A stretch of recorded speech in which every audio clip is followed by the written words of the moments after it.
There's a maxim of law that says he who owns the land owns it up to the sky. And I can definitely think of some modern reasons why owning, like, like, recognizing that, like, if we also own, like, the air above, or the sky, or, like, you know, like, above our lands is important. I mean, it's kind of interesting to think about it, honestly. Like, if you think about, like, you know, the land you own, if you think about it as, like, this, like, vertical, like, tunnel that goes up, like, all the way to the sky.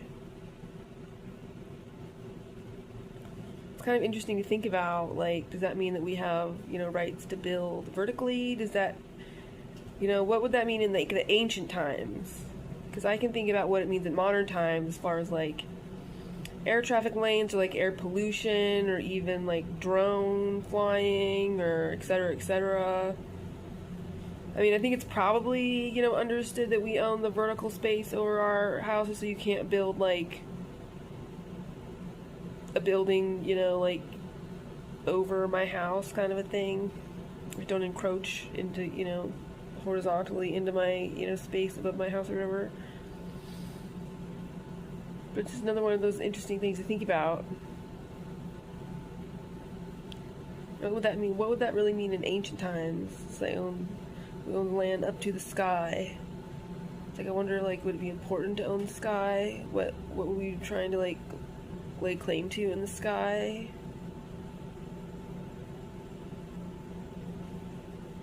Like, what would be like an ancient feud over like sky space over your land?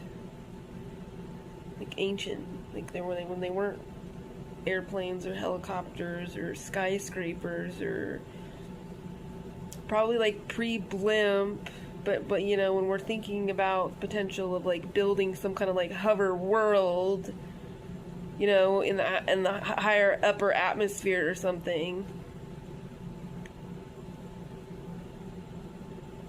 Kind of makes you wonder. You know, it's kind of another interesting thing to think about, the fact that it's not like this, you know, the sky isn't exactly like unclaimed territory. But then it's another one of those things that, you know, the fact that we like deprive like a large percentage of humanity from being landowners is kind of sad. But we are all kind of landowners. I mean, in the most technical, original sense of ownership, like, ownership isn't deed holder, isn't synonymous with like the deed holder or like the purchaser, okay? But